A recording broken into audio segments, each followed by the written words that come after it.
Koalisi Indonesia Bersatu yang terdiri dari 3 partai pendukung pemerintahan Jokowi, Golkar, PAN, dan juga P3 ini belum resmi menentukan arah politiknya pasca pencapresan Ganjar Pranowo. Alih-alih wacana koalisi besar terrealisasi, koalisi besar justru terancam buyar dan KIB berada di tengah tarik-menarik kubu pendukung bakal capres Prabowo maupun Ganjar. Kita akan bahas bersama pengamat komunikasi politik Gun-Gun Haryanto.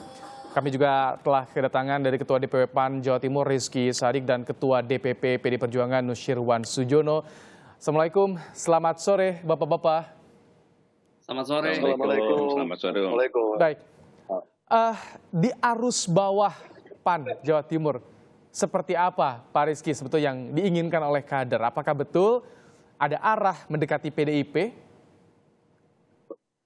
Iya, kalau di kami di PAN Jawa Timur ya, itu saya kira bukan persoalan mendekatin partai politik, tapi memang kan arahnya adalah kita mendengarkan, melaksanakan rapat kerja di daerah di 38 kabupaten kota, yang itu juga merepresentasikan seluruh kecamatan se-Jawa Timur, dan memang ada beberapa nama yang diusulkan dan itu sudah kita serahkan kepada DPP untuk menjadi pertimbangan DPP dalam memberikan keputusan, dan saya kira apakah itu menjadi keputusan DPP itu kemana arahnya itu sudah diputuskan di rapat pimpinan wilayah se-Indonesia, itu diserahkan sepenuhnya kepada Ketua Umum untuk membangun komunikasi politik tingkat nasional. Mengerucut kemana kalau dari tokohnya Pak Sadik?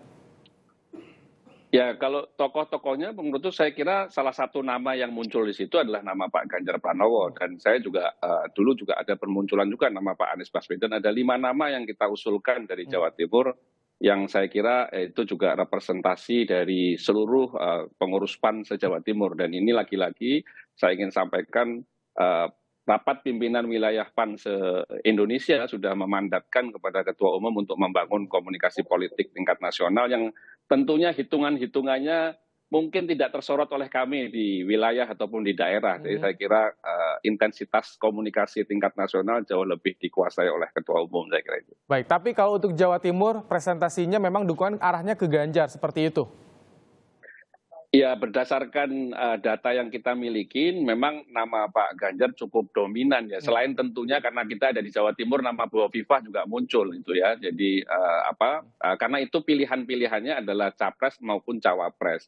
Jadi Ketua Umum PAN itu muncul, kemudian nama Bu Hovifah karena Gubernur Jawa Timur dia juga muncul, dan Pak Ganjar dan Pak Anies juga muncul. Jadi saya kira pada kesempatan ini saya ingin sampaikan bahwa alhamdulillah yang dimunculkan di seluruh kader PAN Jawa Timur memang kecenderungannya berada pada nama-nama yang sekarang bermunculan di publik, saya kira itu. Tapi kasusnya tadi cukup tingginya Pak Ganjar, bagaimana Pak Nusyirwan? Anda melihat ada angin segar nih, walaupun dari Jawa Timur, tapi jadi basis dukungan juga kan?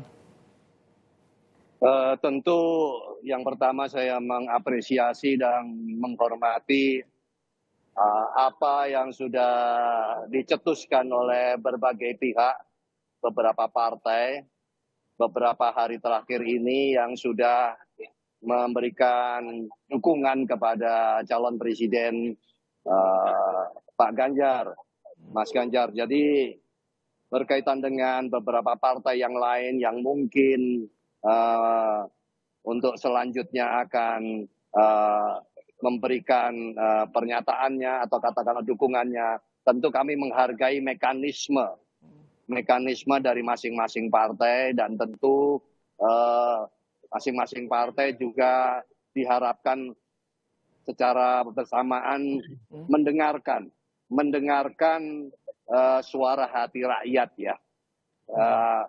Jadi partai dimanapun tentu sama dengan PDI Perjuangan seperti apa yang menjadi keputusan Ibu Ketua Umum Ibu Megawati setelah mendengarkan dan membaca, merenungkan komunikasi dengan berbagai sedikit pihak. saya potong, maaf Pak Nusyirwan. Tapi apakah betul partai yang mulai mendekat ke PDIP saat ini ada dari KIB, Pak Nusyirwan? Karena kan KIB yang belum menentukan nih capresnya kalau dari kodenya Pak Hasto. Ya, kalau seperti apa yang sudah dijelaskan oleh Sekjen, oleh Mas Hasto, itu benar bahwa ya memang tentu komunikasi selama ini sudah dilakukan tapi tentunya sampai kepada sebuah keputusan institusi masing-masing tentu akan mekanisme itu tetap akan dijalankan oleh kita harus menghargai mekanisme yang di internal masing-masing partai dan tentunya harapannya membaca kehendak rakyat itu Baik. yang paling penting, paling baik, paling benar dan kita tidak akan ragu kalau yang mendengarkan suara rakyat berasal dari partai manapun tentu akan suara rakyat itu muncul. kuncinya ya, Pak Nusirwan. Saya ingin ke Kang Gun-Gun. Suara rakyat yang jadi kunci. Kalau Anda lihat seperti apa komunikasi mewakili suara rakyat yang dilakukan oleh partai politik dari KIB nih yang masih tarik-menarik, Kang Gun-Gun? Kalau kita bicara soal skema koalisi, kita lihat koalisi yang sudah konsolidatif ya, mengusung nama itu kan koalisi perubahan dengan mengusung nama Anies Baswedan. Kemudian disusul pencapresan Pak Ganjar yang pasti punya efek domino pada bangunan koalisi lintas kekuatan, termasuk mengaruhi konstelasi ke depan dari koalisi Indonesia Bersatu.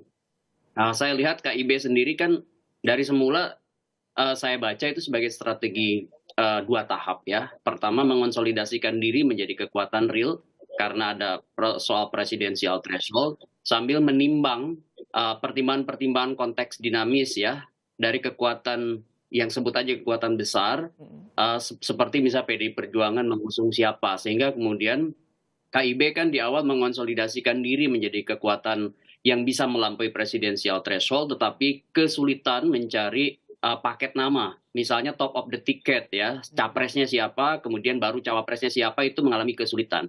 Nah, itu yang kemudian KIB hitung di tahap kedua, yaitu pada saat partai-partai yang punya figur dengan elektabilitas tinggi itu akhirnya kemudian memutuskan siapa. Contohnya misalnya adalah PDI Perjuangan ya dan modal 128 kursi meskipun dia sudah bisa melaju sendirian, tetapi kan tidak mungkin melaju tentu dengan resiko tinggi kalau berjalan sendirian sehingga kemudian PDI Perjuangan pasti berkeinginan menggandeng juga kekuatan lain seperti misalnya partai yang ada di KIB begitu. Menarik ya, kemungkinan harus juga menggandeng karena kalau sendirian agak berisiko juga. Nah, kedepannya bagaimana KIB? Apakah saya paling kuat ke arahnya Prabowo atau Ganjar? Kita akan bahas usai jeda ya, Kang Gun-Gun, Pak Nusirwan, dan juga Pak Sadik, tetap di Kompas Petang. Menteri Pertahanan sekaligus Ketua Umum Gerindra Prabowo Subianto menyambangi kediaman Ketua Dewan Pertimbangan Presiden Wiranto. Usai pertemuan, Prabowo menyebut Prabowo sebagai sosok mumpuni sebagai bakal capres. Prabowo langsung disambut Wiranto. Prabowo menyebut pertemuan ini bagian hal bihalal silaturahmi usai lebaran dengan seniornya Wiranto. Sementara Wiranto memuji Prabowo sebagai figur cocok sebagai bakal capres yang teruji kepemimpinannya dan mampu melanjutkan kepemimpinan Presiden Jokowi. Sebelumnya, Prabowo juga bertandang ke kediaman mantan Panglima, Laksamana Purnawirawan Widodo AS, dan akan bertemu Menko Polhukam Mahfud MD.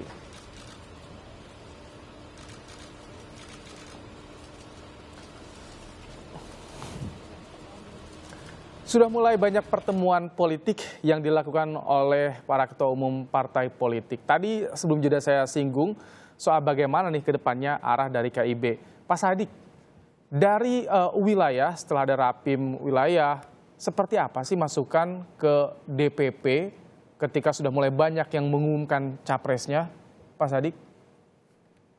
Ya sama ya, saya kira setiap partai politik tentu yang paling utama pembangunan komunikasi itu tidak akan tergesa-gesa. Selalu semuanya akan dikaji secara mendalam. Beberapa waktu yang lalu Ketua Umum PAN juga sudah menginisiasi pertemuan 5 partai politik itu kan karena kebetulan Ibu Mega sedang berhalangan di luar negeri.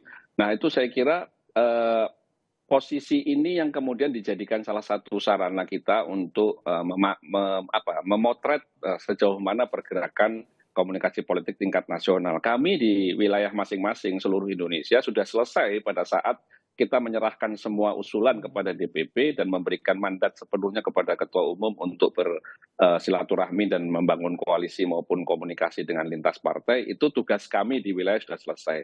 Tapi yang perlu saya sampaikan bahwa koalisi Indonesia Bersatu memang yang paling awal didasari, tadi Mas Gun-Gun juga sudah menyampaikan tentang masalah syarat presidensial threshold, kemudian yang kedua kita juga sudah melakukan rumusan tentang beberapa visi misi Indonesia ke depan misalnya seperti itu, sehingga itu menjadi bahan bagi koalisi Indonesia Bersatu saya kira yang akan dipakai oleh para ketua umum kita untuk berkomunikasi lintas partai. Jadi ada tahapan-tahapan yang sudah dilalui dan sekarang memang tinggal ujungnya, kira-kira seperti itu. Nah ujungnya ya kita lihat aja nanti seperti apa. Finalnya seperti apa ya?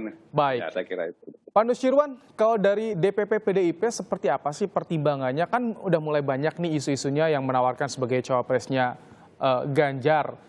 Itu apa yang jadi pertimbangan nanti, perhitungannya seperti apa? Apakah bisa juga soal kemenangan bagi PDIP-nya sendiri atau seperti apa kunci di cawapresnya juga, Pak Nusirwan? Tentu kalau kami tidak bisa dipungkiri bahwa kalau mengajukan tentu menginginkan menang. Tidak ada mengajukan dengan perhitungan kalah, itu tidak mungkin. Dan tentu pertimbangannya seperti yang sudah diutarakan oleh Ibu Ketua Umum setelah meninjau beberapa hal, beberapa aspek, beberapa masukan dan mendengarkan suara rakyat itu tadi, maka memunculkan nama Mas Ganjar. Nah, jadi tentu berkaitan dengan siapa yang nanti akan berpasangan bersama Mas Ganjar, tentu itu pun disesuaikan dengan tentu bahwa pertimbangan kesamaan pandangan ideologi, kemudian juga menjaga keberlanjutan dari pemerintahan yang sekarang sudah dilakukan oleh kader kami Pak Jokowi. Dan untuk mitra koalisi dan juga cawapres nanti mana yang kemungkinan dilirik oleh PDIP gambar-gambarannya, Pak Nusirwan? Ya itu tadi, kalau ditanya gambar-gambarannya tentunya kita harus punya dasar ya. Kenapa gambarannya yang tadi Anda desak untuk menyampaikan itu, tentu kita harus memiliki dasar-dasar pertimbangan yang cukup mendasar untuk menunjuk siapakah yang paling pas untuk berpasangan dengan Mas Ganjar. Oke. Kang Gun-Gun, ini kan kalau baca pres selisihnya survei tipis-tipis nih perbedaannya nih. Nanti sosok cawapres ini akan mengubah tidak konstelasinya, bahkan jarak elektoralnya seperti apa gitu, Kang Gun-Gun? Ya, ini kalau dalam konteks survei ini close to call kan ya, prosentasenya itu sangat tipis-tipis di antara bakal calon wakil presiden. Artinya memang banyak yang berpotensi untuk mengungkapi capres-capres yang kemudian nanti akan bertarung. Ini menurut saya akan sangat bergantung juga pada skema yang mewujud nanti. Maksud saya begini, Kang Baim. Kan ada potensi pertarungan 2024 itu pertarungan dua diksi utama ya, soal perubahan dan keberlanjutan atau continuity. Tadi Pak Nusirwan juga udah bicara soal keberlanjutan. Tinggal masalahnya adalah apakah di poros keberlanjutan, entah itu apa namanya nanti ya, misalnya koalisi kebangsaan gitu atau apapun, apakah kemudian mampu ya kemudian memunculkan yang disebut dengan kesepahaman dan kesepakatan di antara partai-partai untuk adanya satu poros. Maksud saya misalnya begini, tentu ya kalau semua partai yang kemudian sekarang menjadi line up KIB, menjadi line up misalnya Koalisi Kebangkitan Indonesia Raya, itu bisa menyatu dalam satu poros besar ya. Itu akan sangat bergantung menurut saya pada tiga syarat utama. Satu, komunikasi politik terutama di tiga figur ya, yang akan menjadi reference power, menjadi kekuatan rujukan. Pertama adalah Bu Mega, kemudian yang kedua adalah Pak Prabowo ya. Ini yang tidak bisa dinafikan ya ke posisi Pak Prabowo itu. Kemudian yang ketiga adalah Pak Jokowi yang udah lama mengorkestrasi diantaranya adalah kondisinya sekarang gimana, Kang Gun-Gun? Apakah kemungkinan kansnya besar untuk jadi koalisi besar itu? Kalau koalisi besar itu akan sangat bergantung pada penerimaan Pak Prabowo, apakah misalnya maksud saya mampu memosisikan diri ya untuk menurunkan proposal utamanya dari RI 1 menjadi RI 2 misalnya, maka akan mempermudah yang disebutkan poros besar yang disebutkan koalisi kebangsaan atau koalisi keberlanjutan itu untuk mewujud menjadi satu poros. Tapi kalau misalnya Pak Prabowo tentu tidak kemudian mengubah ya proposal utamanya, tetap bisa ingin melaju menjadi calon RI 1, maka potensi 3 poros itu akan semakin besar ya. Poros perubahan, kemudian poros keberlanjutan mungkin akan ada di 2 poros ya, porosnya Pak Prabowo dan porosnya misalnya Pak Ganjar Pranowo dengan PDI Perjuangan sebagai bandul utama. Baik. Gitu. Terakhir, Pak Sadik, pekan ini kan akan ada pertemuan nih Ketua Umum di KIB. Bagaimana untuk wilayah, singkat saja, ada komunikasi nggak sih dengan DPP? Ya, kita selalu berkomunikasi, apalagi Jawa Timur. Saya kira Jawa Timur menjadi salah satu penentu, bukan komunitas suara, pemilik suara selain Jawa Tengah dan Jawa Barat. Ini menjadi salah satu pertimbangan Ketua Umum untuk kemudian DPP untuk kemudian mendengarkan kira-kira suara-suara di bawah. Tapi sudah tahu Pak Sadik arahnya kemana, sudah jelas ya? Cuman tinggal pengumuman saja. Ya, soal arahnya kan sudah Ketua Umum beberapa kali juga sering memberikan statement-statement menggelitik gitu kan, walaupun itu belum keputusan resmi karena kita akan melaksanakan rapat pimpinan nasional lagi untuk memutuskan. Menarik untuk dicermati soal dinamika politik yang terjadi saat ini, semakin intens tampaknya pertemuan-pertemuan tokoh politik di negeri ini. Terima kasih Kang Gun-Gun, Pak Sadik, Pak Nusirwan telah berbagi pandangan dalam program Kompas Petang sore hari ini. Sehat selalu ya Bapak-Bapak. Terima kasih.